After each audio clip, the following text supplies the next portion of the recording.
ACB పేరుతో cyber నేరగాళ్లు ఓ ఉద్యోగిని బెదిరించి 1,50,000 కాజేశారు. ఈ ఘటన రాజన్న సిరిసిల్ల జిల్లాలో చోటు చేసుకుంది. సిరిసిల్ల సహకార విద్యుత్ సంస్థలో లైన్ ఇన్స్పెక్టర్ గా పనిచేస్తున్న జూకంటి శివశంకర్ కు సైబర్ నేరగాళ్లు ఫోన్ చేసి ఏసీబీ అధికారులం అంటూ బెదిరించినట్టు సమాచారం. తాము అతన్ని అరెస్టు చేయకుండా ఉండాలి అంటే 10 లక్షలు ఇవ్వాలని డిమాండ్ చేసినట్లు తెలిసింది. దీంతో తీవ్ర భయాందోళనకి గురైన శివశంకర్ ఇన్ని డబ్బులు ఇవ్వలేను అని వారిని బతిమిలాడి 1,50,000 ఆన్లైన్ ట్రాన్స్ఫర్ చేశాడు. అనంతరం తాను సైబర్ నేరగాళ్ల చేతిలో మోసపోయానని గ్రహించిన బాధితుడు పోలీసుల్ని ఆశ్రయించాడు. ఈ మేరకే కేసు నమోదు చేసి దర్యాప్తు చేస్తున్నట్లు డీఎస్పీ నాగేంద్రచారి తెలిపారు. సైబర్ నేరగాళ్లు మరికొందరు ఉద్యోగులని సైతం బెదిరించినట్లు తమకు సమాచారం ఉంది అన్నారు. ఏసీబీ పోలీసుల పేరుతో ఎవరైనా ఫోన్ చేసి బెదిరిస్తే వెంటనే స్థానిక పోలీస్ స్టేషన్లో ఫిర్యాదు చేయాలని సూచించారు. అదే మా మేడం వాళ్ళకు ఏసీబీ డిఎస్పీ ఫోన్ చేశారు. ఫోన్ చేస్తే మా లోకల్ ఏమన్నా కేసులు ఇట్లా కావచ్చు అని మా మేడం వాళ్ళు నాకు ఫోన్ చేశారు. ఫోన్ చేస్తే పోలీస్ స్టేషన్ నుంచి ఏమైనా ఫోన్లు వచ్చినాయంటే ఏం రాలేదన్న. సిఐబి వాళ్ళు ఎవరైనా ఫోన్ చేశారు అంటే సిబిఐ ఎవరు చేయలేదని చెప్పినాక మరి సిబిఐ డిఎస్పీ మాట్లాడమంటే మాట్లాడినాక నా ఫోన్ నెంబర్ తీసుకున్నాడు. మేడం ఫోన్ కట్ చేసి నా ఫోన్ మాట్లాడింది. నా ఫోన్ మాట్లాడి నువ్వు ఎవరి దగ్గర లంచం తీసుకున్నావు అంటే నేను ఎవరి దగ్గర తీసుకోలేదు, ఎవరు తన పైసలు తీసుకున్నా అంటే నేను ఎవరి దగ్గర తీసుకోలేదు, నాకు అవసరం లేదని చెప్పి నేను జీతం ఎంత అంటే నాకు 80,000 చిల్లర వస్తాయని చెప్పిన.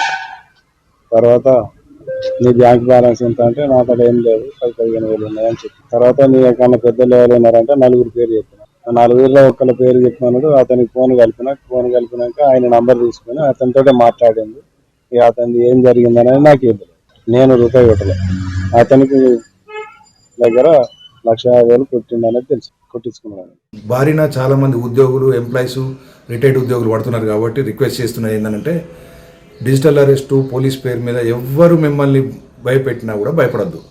ఏదన్నా ఉంటే ఇది చట్టం ప్రకారం నడిచే, రాజ్యాంగం ప్రకారం నడిచే వ్యవస్థ కాబట్టి ఇక్కడ మీకు ఏమైనా అవసరం ఉంటే నోటీస్ ఇస్తారు. ఆ నోటీసుకు మనం లీగల్గా సమాధానం చెప్పగలిగితే, లేకపోతే మనకు అవకాశం ఇస్తారు, మనం చెప్పుకునే అవకాశం ఇస్తారు.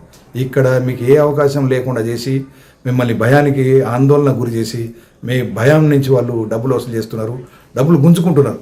పాత రోజులలో దొంగలు కత్తి పట్టో లేకపోతే కట్టెలు పట్టో కొట్టో పైసలు గుంజుకునేది. ఇప్పుడు టెక్నాలజీని ఉపయోగించుకొని సేమ్ పని చేస్తున్నారు. కాబట్టి ప్రజలు ఎప్పుడు కూడా ఆందోళన పడద్దు. ఫస్ట్ ఆందోళన పడకుండా డైరెక్టు వాళ్ళు ఏదన్నా ఉంటే 100 డైల్ చేయాలి, లేకపోతే చుట్టుపక్కల వాళ్ళను, ఫ్రెండ్స్ను వాళ్ళకి ఇన్ఫర్మేషన్ చేయాలి.